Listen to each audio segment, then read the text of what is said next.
Okay, in the previous class, we started looking at R, software packages, and R, the language that comes with the software package R. Incidentally, it's the same name, right? I believe you have, in the previous class, I showed you how to make R icon appear permanently, right? Pin it to the taskbar. So it should be at the bottom of your screens, right? So go ahead and launch R. Just click on that, and it will launch not the R itself, but R Studio. Okay, everybody sees R Studio. Everybody okay? All right, cool. So this is a standard window, right, that you will see when you open R all fresh. Okay, so let's go ahead and create a new session. So in this icon right there, where it has the plus sign, go ahead and create a new R script. So this is the window where we're going to type all of our program script, right? All of our commands line by line. So in the previous class, we discussed that every programming language, it can be C++ or Java or Visual Basic or JavaScript or Python or R, one of the central ideas behind any programming language is a variable, right? A variable we discussed is an allocation in the memory space, on the disk, if you will, okay? So a place where you can record things. So I gave you an analogy, it's like a folder, right? Like you're keeping receipts, or maybe your tax returns, or your utility bills, invoices, things like that in one place, right? So you create a paper folder with a label that says taxes 2017, taxes 2016, right? So that all of that, you know where to find it, and all of that is in one place. Variable is like that, okay? The only thing is it's not a paper folder, it's kind of an electronic storage which has a name attached to that. And we discussed, just a reminder, we'll go through that again. We discussed that R has three fundamental or atomic or elementary data types, okay? So for example, let's say I want to create a variable which I'm going to call x, lowercase. I told you that R is case sensitive, right? So lowercase x and uppercase x are different things, different variables actually. And I'm going to record to the variable x number, let's say 7.5, okay? Couple of ways how I can run the command is one thing, there is a button right there on the top, right, where it says run. You can do that, or you can just go ahead and highlight what you want to run and hit Control Enter. Same thing. So Control Enter, and in my output window, console window, it says, yep, I ran the command x5, right? And in the environment window, that's our studio, right? In the environment window, you see that currently we have a variable lowercase x, which holds the value of 7.5. And I can type this variable, right? Next line, I'm going to say, show me x, please, and it will show me x 7.5, okay, numerical value. So that's one type, numbers, numerical value, right? Type of the variable. Another type of the variable that we discussed, string or characters, okay? Not any number of any characters. It can be one single character, or it can be a sentence. And characters can be anything, not necessarily letters. It can be special symbols, exclamation point, comma, punctuation signs, generally, right? So let's define variable lowercase y, okay, over here in the scripting window, lowercase y. And I'm going to say assign to the lowercase y the value John. How about that? John. And when I run this, okay, my environment window says, yep, you have another variable. Quotation marks around the value indicates to me that this is character variable type, right? So inside of this variable, I have a string. And if I go ahead and type it out, the output, note that 7.5, which I had before, right, didn't have any quotation signs around, quotation marks around it, because it was a numerical value, decimal, right? This one has a quotation marks around that, indicating to me once again that this is a string, okay? All right, so back to the scripting window. Now I'm going to create variable z, the third type, and I'm going to set it equal to false, okay? All caps. And as you type it, actually, false. Yeah, right there. You can see that I'm halfway through, right, typing the letter false, and I see this. How did we call this type of thing in Tableau? Tooltip, right? So it basically recognizes what I'm typing, and it says, yeah, I think that I know what you mean. Inside of my list of allowable commands that I know, there is one that's false. Okay, so this is kind of a dynamic help. That's a very useful feature in RStudio. So it's not exactly user-friendly. I told you, right? You have to type commands by yourself, right? You have to write the program on your own. But as you type your commands and you see this type of help, you know that you're on the right track. At least RStudio recognizes that, yeah, R has this specific thing, this function, this functionality as a standard part of its vocabulary. So I'm going to go ahead and click on false. And you can see that it's highlighted blue, right? Word false. Which means that it has a special meaning, right? To R as a language. So if I go ahead and run this command, it assigns the value false to the variable z, and if I type it out, it types out false, right? It looks like a string of characters, but it has no quotation marks, right? The reason is it's not really a string. Ben? All right, okay. So it's not really a string, false. And I can change that to true, right? And this is another thing I want to show you. So go ahead and in your script window, change false to true. And now I can actually highlight a couple of commands and run them simultaneously. Something that you could not do in R, but you can do in RStudio. You can highlight the block and run it. Okay, so now I highlighted Z, assign true, and then print out Z. And when I run it, it prints out true. Again, no quotation marks. Okay, so this is a third type, atomic or elementary type of data that can be used, can be recorded inside R variables. It's called logical. Okay, so typically we use logical type of data in order to check the condition. For example, customers. Right. One of the things that we're going to look at in this semester is classification model. Okay, every customer, for example, is classified as the one who will switch the mobile carrier to another, to the competitor, and the one who will stick around, who will stay. Right. So therefore, each customer, I can define a variable, a column in my data set which says switched to another carrier. If it says false, it means that the customer stays, right? Sticked around, okay? If the value is true, that means that yes, they did make a switch, okay? So that's basically a special type used frequently in R and any other programming language for that matter, actually.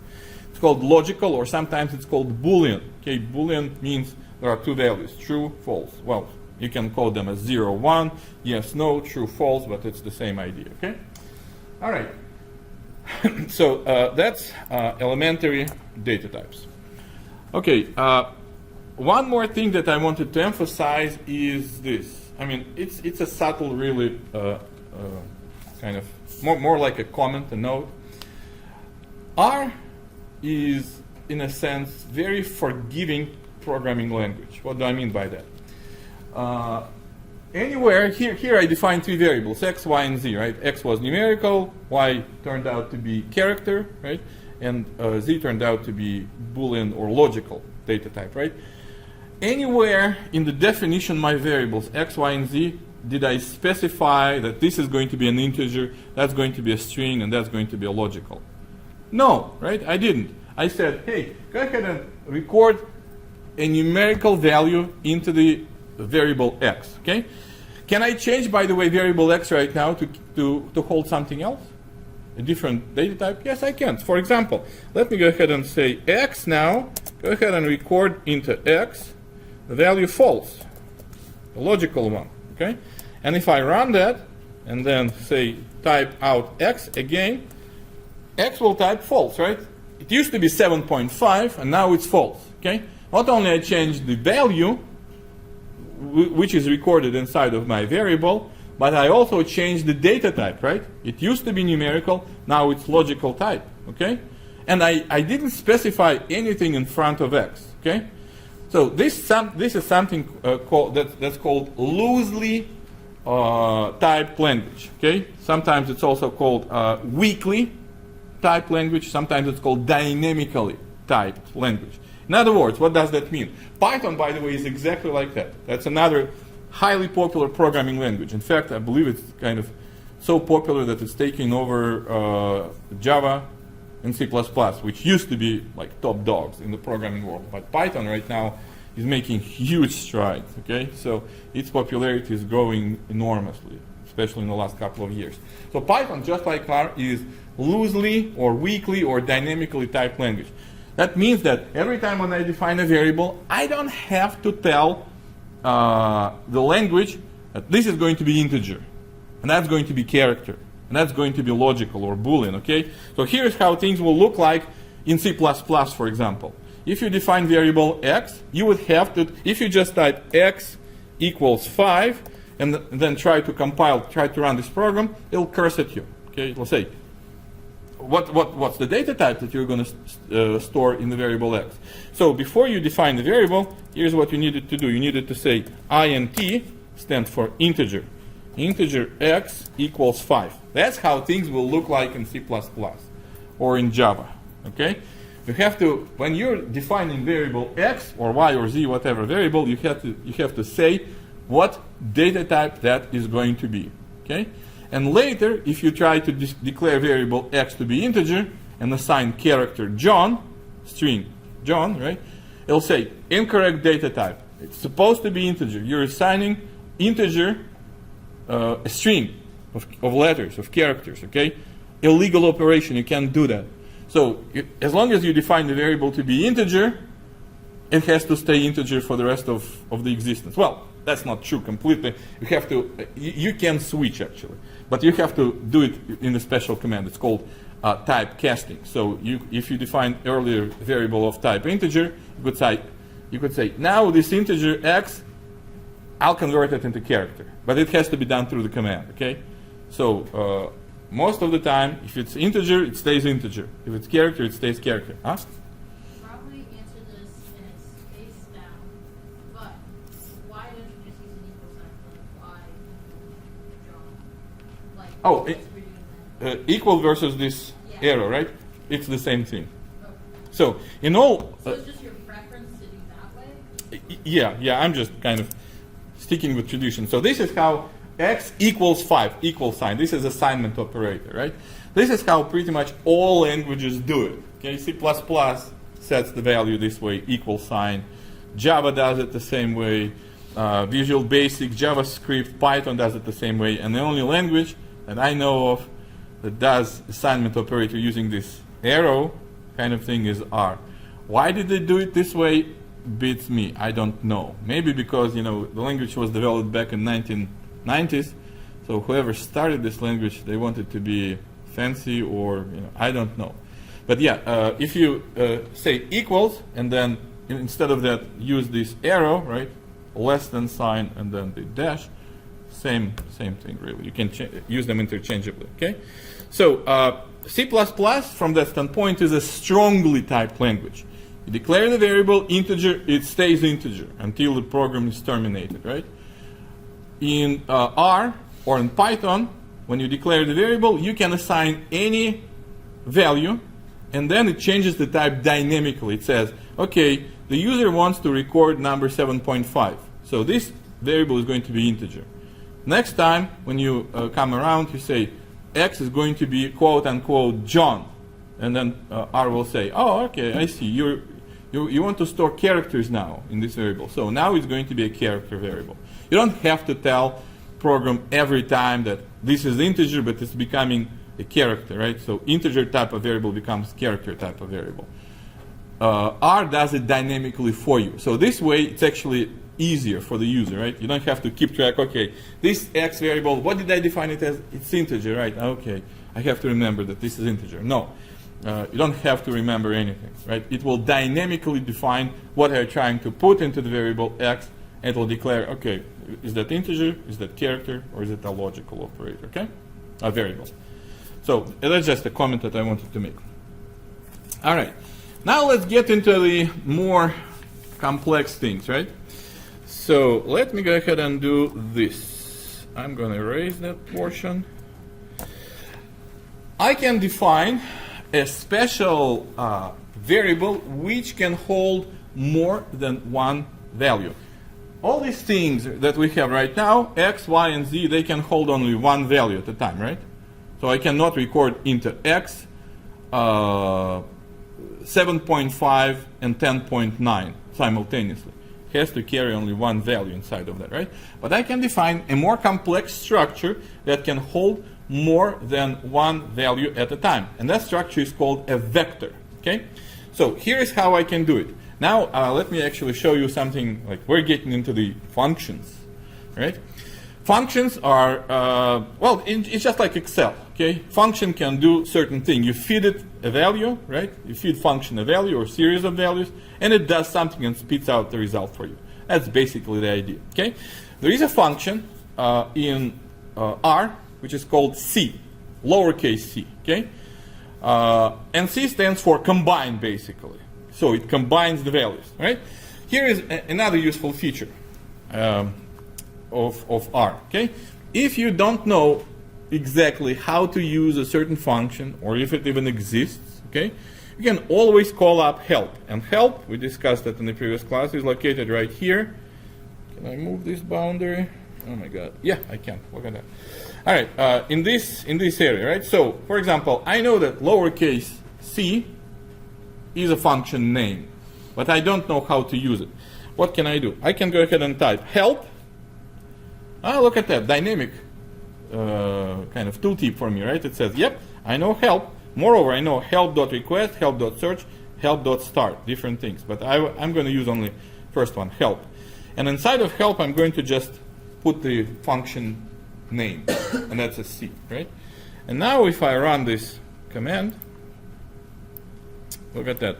In this window, in the help window, I have information about this function. It says C combines values into a vector or a list. Usage, so it gives me how I can use it, right? So here is dot dot dot, which is basically a list of values that I'm feeding, right? And then recursive equals false. Here is another option that I can use. So another way, by the way, to call the same exact thing is this. Instead of help, what's it called, parentheses, right?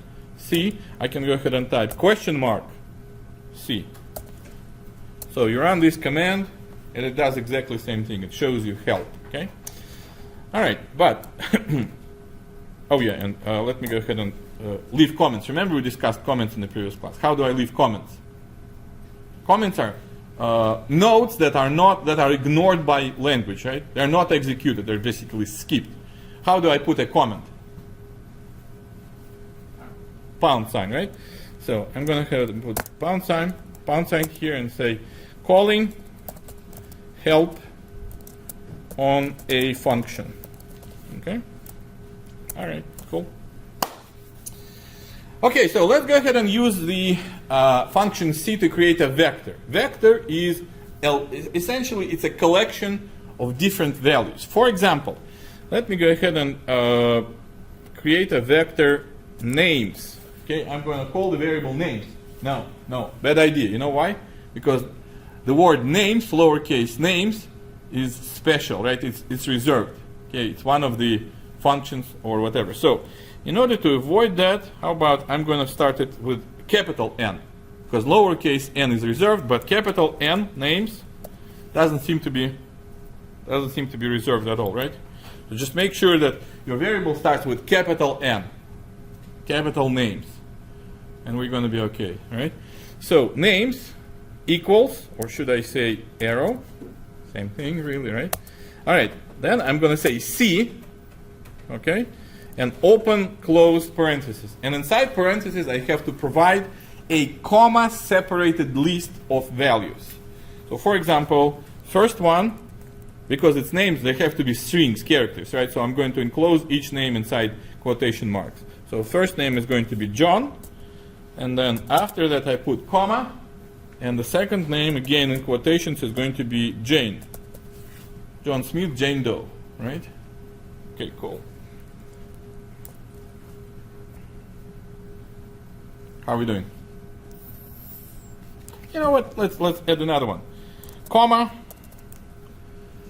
Oh God. Ian. He's not here today, so we dedicate this one to Ian. All right. So I'm going to run it. Okay. It executes, and I see that in my console window. And now I'm going to type it out, right? I'm going to ask R to show for me the content, what's inside the variable names. So capital N, names. Ah, look at that. Now, as I type it, it actually knows that there is a variable names, right? We have a new addition, right? Before that, I didn't see it, but now I ran the program. It's sitting in my memory, right?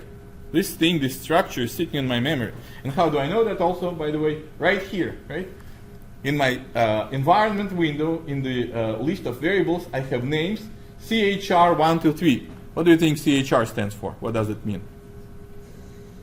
Character, right? It basically says that this structure, this vector of names, it has the type of character. And that's actually another point that I wanted to make is you can have as many values as you want. I have 3. That's why it's called, it says 1, 2, 3, right? 1 through 3. I can have 5, 15, 56. There is no limit, right? All of them inside my vector has to be of the same data type. If it's all characters, if it's a character vector, then all the values must be characters. If it's numerical, all the values must be numbers. I cannot have first value to be number, second value character, third value character again, then next one is going to be logical. No, all of them have to be of the same data type. Okay? So, all right, I'm going to pick names capital N, ask the program to execute that for me, and look at that. At the bottom in my console window, it says, yep, the values inside the vector of names are John, Jane, and Ian. Okay? All right, cool. I can call individual members of my vector. And they are numbered, okay? The reason why right here it says 1 through 3 is because the very first one has the number 1, position number 1, right? Second one is position number 2, third one is position number 3. So here's how I can call individual members, individual values from inside of my vector. I can go ahead and say names, capital N, of course, right? And then brackets, the square, right? Square brackets. And inside of that specify which position I want to look at. So, for example, if I want to look at the position number 2, what is going to give me? What, if you would have to guess? Jane, right? The second one. So I run it, look at that, Jane.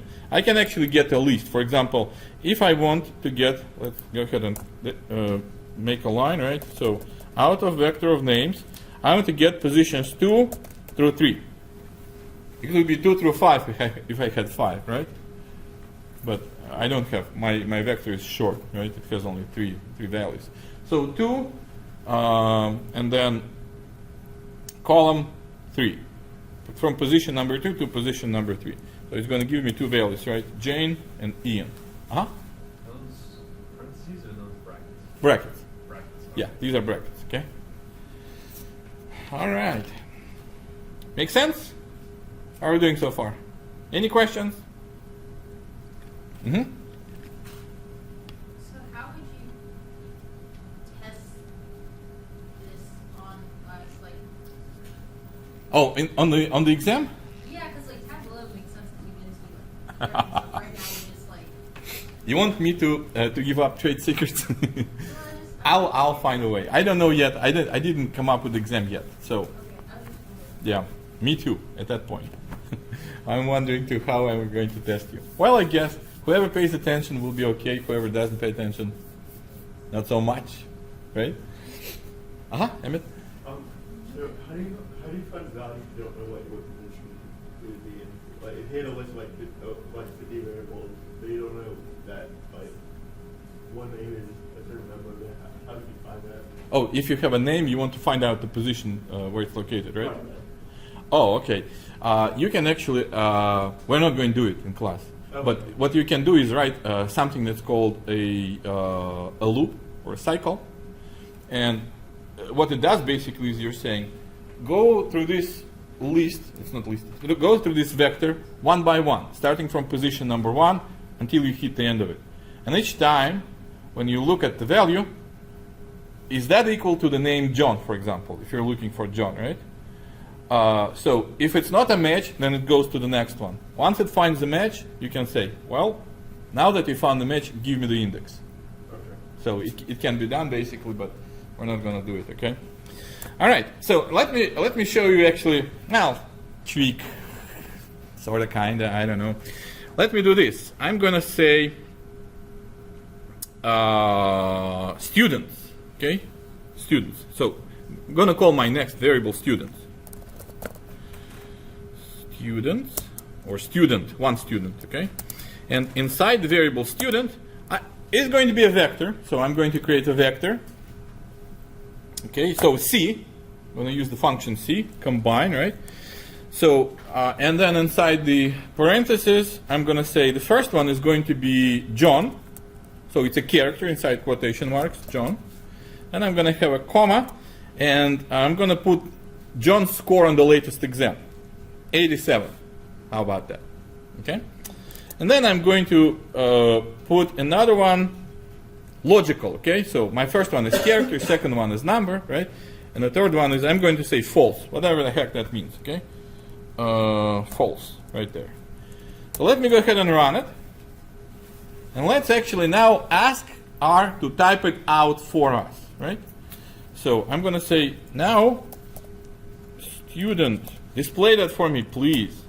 So as I run this command, type out the student for me, here is the result. It says quotations John, quotations 87, quotation false. What did it do?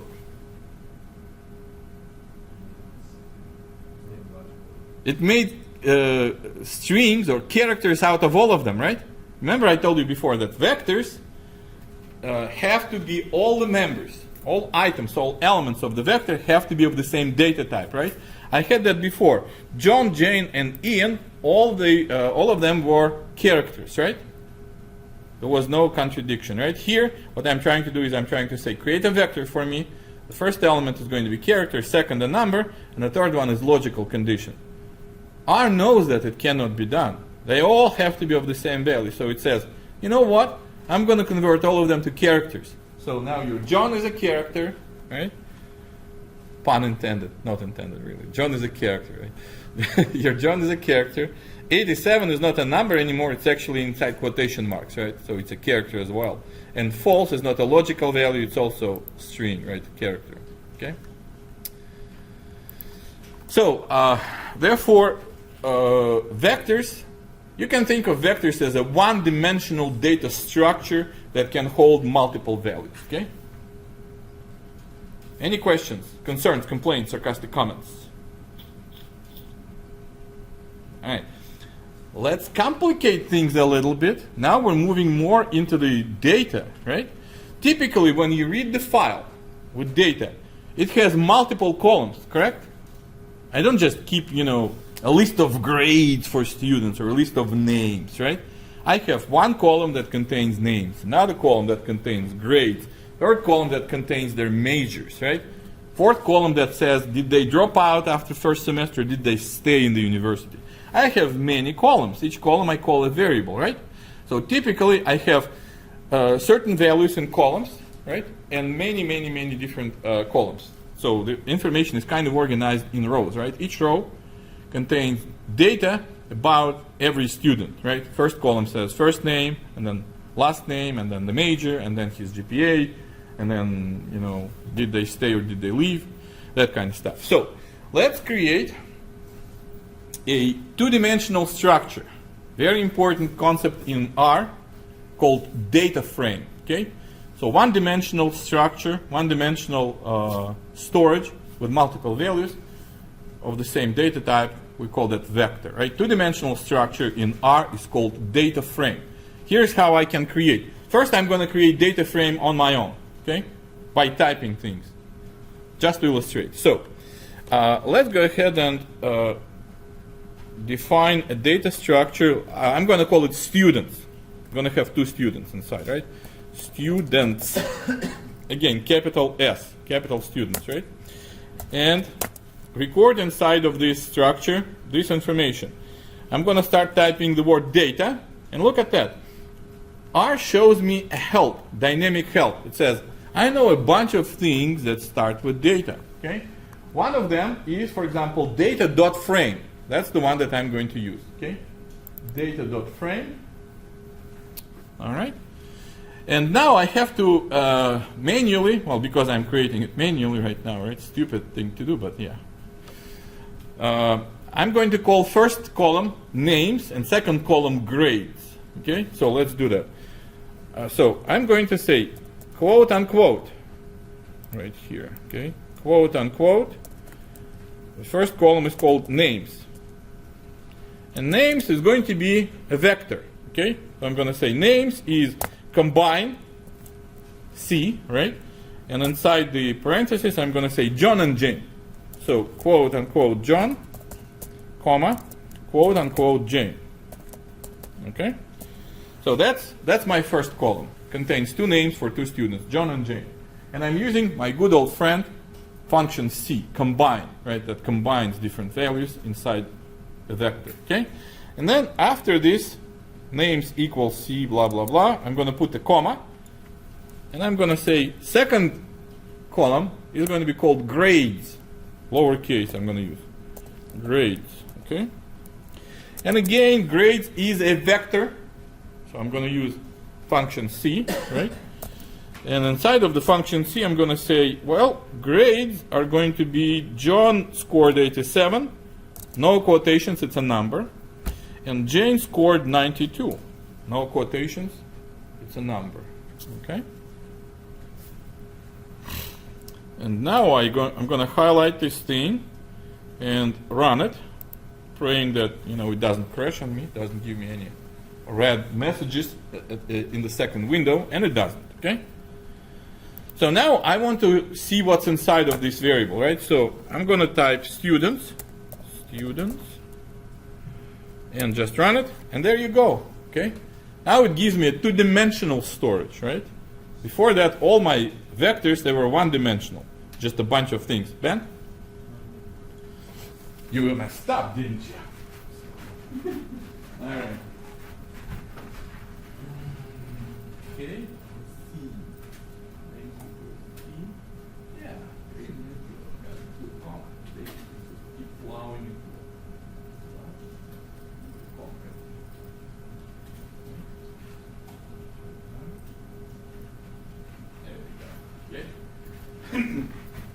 How are we doing? Good? Note that, let's see, names right there. Here, I have a new structure, right? Students. On the top, right? On the top of the environment window, okay? I just defined a new variable students, and variable students it says, two observation of two variables. Do you have the same thing? Yeah. And it's expandable actually. So let's go ahead and click on this triangle, blue triangle thing, in order to look inside what's inside this variable. Look at that. It says first column is called names, and it's a factor. Basically, factor means that it's more like category, okay? So R basically thinks that you created two categories. One category is named John, another category is named Jane. And it encodes category John with number 1 and category Jane with number 2. So basically it's a character, it's a categorical variable, okay? With two different categories, John and Jane. That's what it means. And the second one, numbers, right? So unlike the first data structure, the vector, remember we just discussed that vectors can contain only one data type, right? If it's numbers, they're all numbers. If it's characters, they're all characters, right? DataFrame doesn't apply to that, okay? This rule doesn't apply to data frames. That's why everything that we're going to do in this class, analyzing data, every time when you read the data from the file, it's going to go inside the data frame, because your data inside of your files will be of different types, right? One column will contain numbers such as grades. Another column will contain majors. and majors are categories, right? Another column will have true, false, did the student stay or did they drop out? So it's a logical variable, okay? While it's true that one column should contain variables of the same type, values of the same type, different columns can be of different types. That's what we have here, right? First column, John, or names, has character types. The second column, grades, it's numerical, okay? How are we doing so far? Any questions?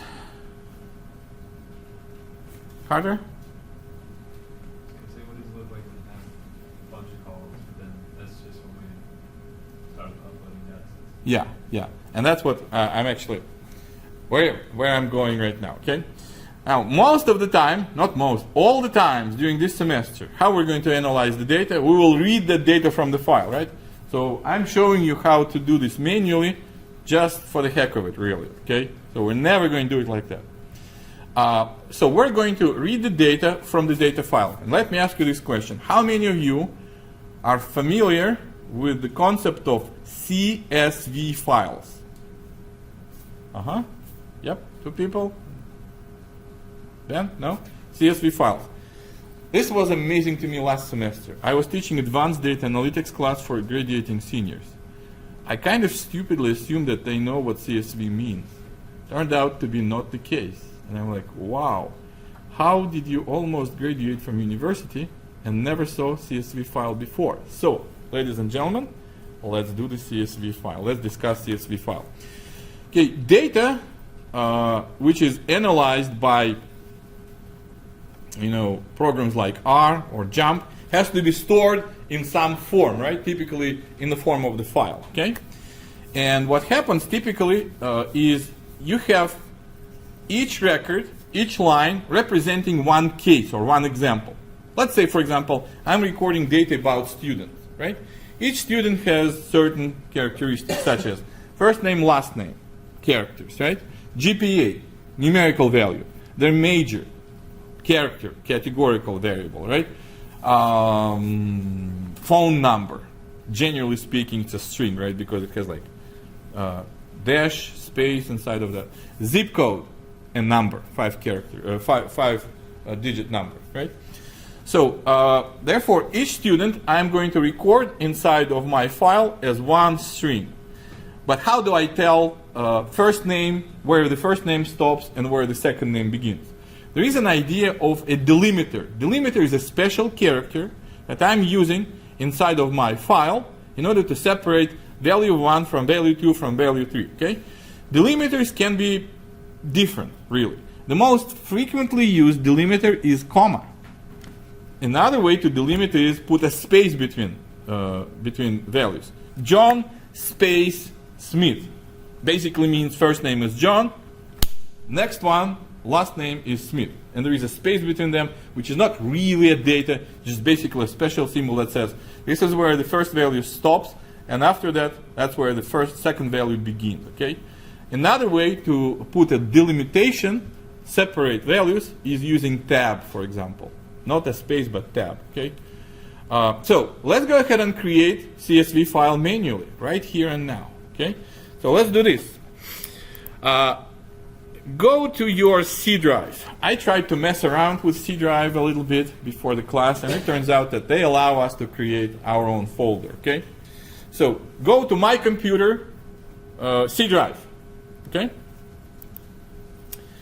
And go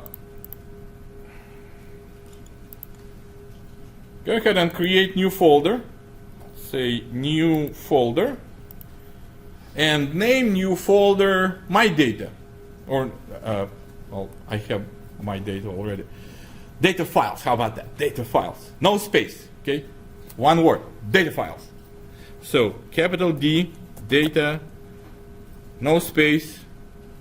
And let's go ahead and put underscore actually for the heck of it, okay? Underscore files. Data underscore files, okay? Oh, God. My computer is acting up again. So mine is going to say new folder. Did you manage to create data underscore files? Good. Because on my computer, for some reason, it stopped renaming. Like every time when I create a new file, it says, yeah, you can't rename it. I think it has something to do with Google File Stream. I installed Google File Stream, and then that's where the problem started happening. Anyhow, I digress. So let's go ahead and open up your files, your folders, which are called data_files, right? And let's create a new one. Okay, so go ahead and right click, say new, text document. Do you see in the list of things out there text document? Yeah, go ahead and create new text document. And let's name it in the following way, test, okay? Or, yeah, let's just name it test. And instead of txt, go ahead and put CSV, which stands for, comma, separated values. So this is going to be my file with data separated by commas, okay? So values will be separated from each other by commas, okay? And when you hit enter, it should create the file test.csv, and it should assign an icon to that. What icon do you see? No icon? Really? Let me take a look. Oh no? That's amazing. There should be an icon. Just like a little page. Oh, okay. Oh, that's good. Same here? Because mine is signed to Excel. Yeah, all right. So my computer is set up differently from the computers in this lab. But typically when you create a CSV file, it puts an icon Excel, which means that when you open the file, when you double click and it opens up, the application that it will use to open will be Excel by default, okay? So mine is default Excel, yours is not Excel. So let's go ahead and right click on this newly created empty file, right? And do you see open with Notepad? You have Notepad on your machines? So the file that you just created, right click, and there should be an option open. Oh my God, I don't see it. Yeah, open with, and there should be Notepad. Everybody has Notepad? Carter? Okay. So go ahead and open in the Notepad. You should see blank canvas, so to speak, correct? Okay, cool. So let's go ahead and create same thing. What I want to do is create same information, just like what I created manually when I type my data frame. There's going to be two columns. One is called names, another is called grades. Names would be John and Jane, and grades will be 87 and 92, okay? But now I'm going to read my file into my R, okay? So I'm not going to type it inside of R, but I'm going to read it. All right, so let me put R down for the time being. So let's go ahead and create the data, okay? So first things first, first line typically in the comma separated in CSV file are titles of your columns, okay? That's typically what happens. So titles of my columns are going to be names, lowercase, and because it's a CSV file, comma separated values. What do I say after names? Comma, right? So I put comma, and for R, which is going to read that file, is going to be an indication that, hey, this guy means that now the second value begins, right? So names and lowercase grades, okay? Hit enter. Line number 1, all titles of columns are in. Okay, now second line. Remember, we discussed that each line is going to be a record about a student, right? So each line will contain a name and a grade, okay? So the first one, what's the name? John, comma, and what's the grade? I forgot, 87, right? John is 87. That's it, we're done with John. Hit enter. Next record, next student, that's Jane, right? Comma, and Jane scored 92, okay?